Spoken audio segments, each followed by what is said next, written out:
Some of them were no more than beggars, and some even smoked ganja. He had to be considered saintly just because he dressed as a sannyasi, or was collecting fund in the name of building a monastery, or could influence people with his speech. In the morning, when others dressed in their work clothes and went to their jobs, this man would put on saffron clothes and go out to beg, in this way earn his livelihood. But was it fitting that such a so-called sadhu be paid a respectful visit as if he were a guru? Abhay, I know all that, but he is different. Please come and meet him and give us your opinion. Come on, Abhay. Alright then, but only for 5 minutes. Alright, Baba. Only 5 minutes, but please come. Let's go. Alright.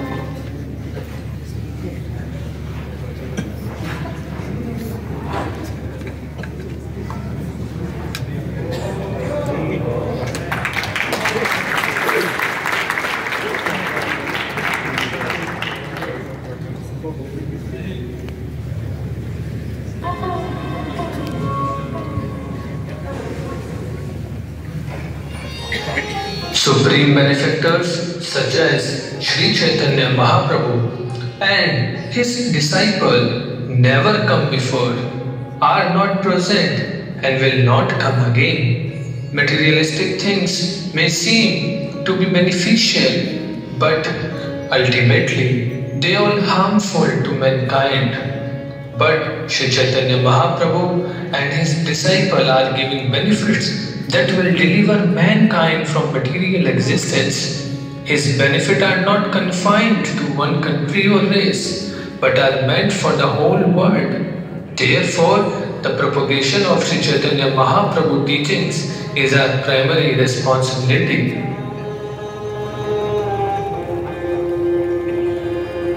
You are educated young man. Why don't you preach Lord Chaitanya Mahaprabhu's message throughout the whole world?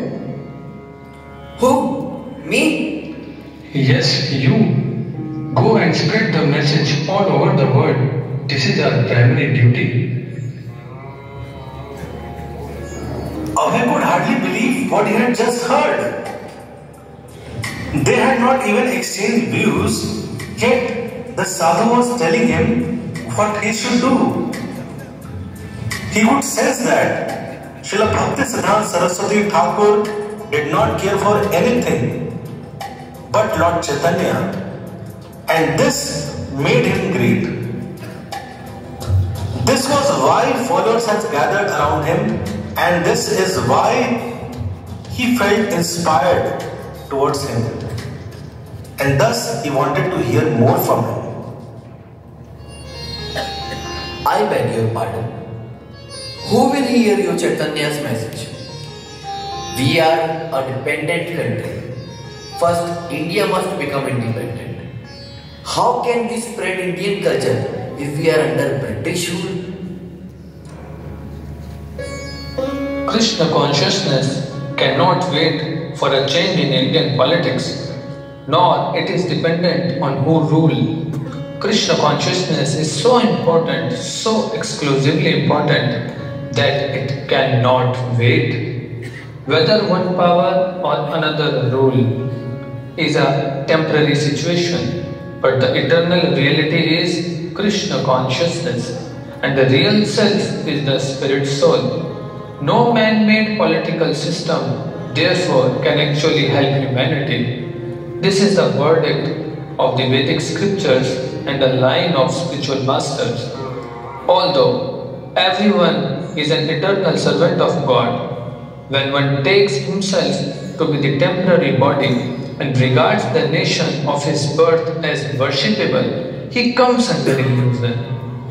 The leaders and followers of the world's political movements, including the movement for Swaraj, is simply cultivating this illusion.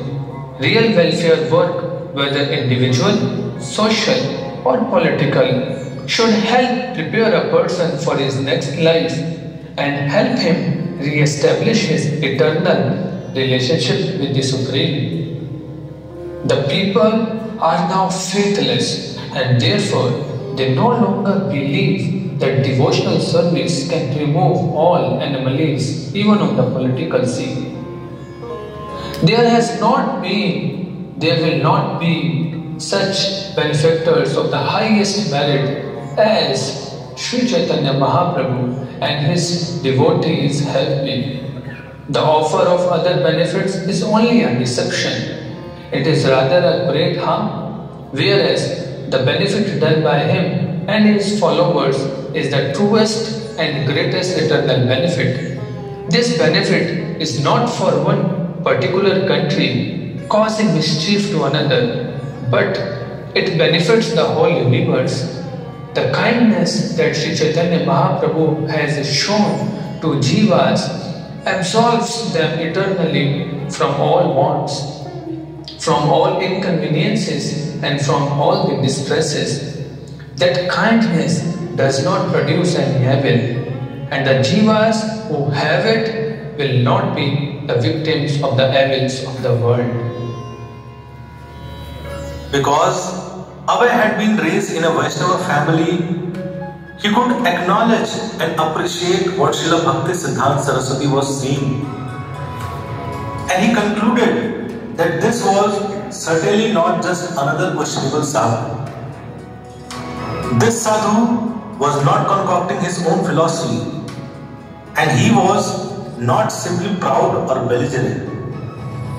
Even though he spoke in a way that kicked out practically every other philosophy, he was speaking the eternal teachings of Vedic literatures and the sages. And I loved to hear it. He felt himself defeated, but he liked it. He suddenly realized that he had never before been defeated. But this defeat was not a loss, it was an immense gain. I was from a Vaishnava family, so I could appreciate what he was preaching. Of course, he was speaking to everyone, but he found something in me, and I was convinced about his arguments and mode of presentation. I was so much struck with wonder. I could understand. Here is the proper person who can give a real religious idea. So, Abhay, what was your impression? What do you think of him? He is a wonderful devotee of Lord Krishna. I am convinced now that Chaitanya Mahaprabhu's movement is going under a very expert guidance.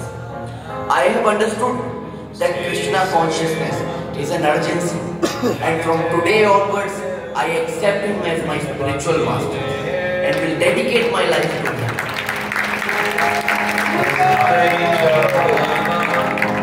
Ashikte tata vejate gorangana Pritiviti nagaradi asamudranadhanadi Sakale loe Krishnana Tahale ananda hoy Tabe hoy dikvijay Chaitanya vipati saha